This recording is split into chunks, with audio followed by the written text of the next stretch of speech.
Assalamualaikum warahmatullahi wabarakatuh. Saya Wahyudi Hasania, mahasiswa IAIN Manado, jurusan Hukum Keluarga Fakultas Syariah. Pada kesempatan kali ini saya akan memberikan informasi tentang istinbat hukum berdasarkan keberadaan teks pada tahapan interpretasi. Dalam menjalankan agama, di dalam kehidupan para ulama menetapkan beberapa kaidah dan mengistinbatkan hukum, yaitu yang pertama, dalam bidang ibadah semuanya dilarang kecuali yang disuruh. Yang kedua, di dalam bidang muamalah semuanya dibolehkan kecuali yang dilarang. Seorang mustanbit harus mengetahui bahaya merujuk Al-Quran semata-mata secara tekstual, tanpa memperhatikan kondisi dan situasi serta latar belakang turunnya suatu ayat. Di kalangan fuqaha terdapat konsensus yang membagi hukum Islam ke dalam dua kategori, yaitu hukum yang berhubungan dengan ibadah murni dan hukum yang berhubungan dengan kemasyarakatan. Menurut Islam, perbedaan pendapat sesama tidak mengenai masalah akidah dan dasar agama adalah sesuatu yang wajar. Hal seperti ini tidak boleh menjadi sebab timbulnya perpecahan sesama umat Islam, karena semua fuqaha mengambil hukumnya dari sumber yang telah disepakati bersama. Para ahli usul fikih menyatakan bahwa kesempurnaan kandungan Al-Quran itu dapat dirangkum dalam tiga hal berikut ini. Yang pertama, teks rinci juz'i yang dikandung Al-Quran. Yang kedua, teks global kuli yang mengandung berbagai kaidah dan kriteria umum ajaran-ajaran Islam, menyerahkan sepenuhnya kepada para ulama untuk memahaminya sesuai dengan tujuan yang dikehendaki syara, serta sejalan dengan kemaslahatan umat manusia di segala tempat dan zaman.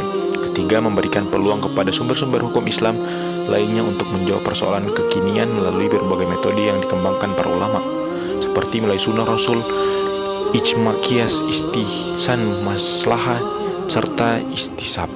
Wilayah penelaran hukum dan penafsiran yang biasanya dikenal dengan ijtihad tidak mencakup seluruh tindakan hukum. Di luar wilayah ini adalah sejumlah teks yang dengan tegas menyatakan hukum banyak kasus.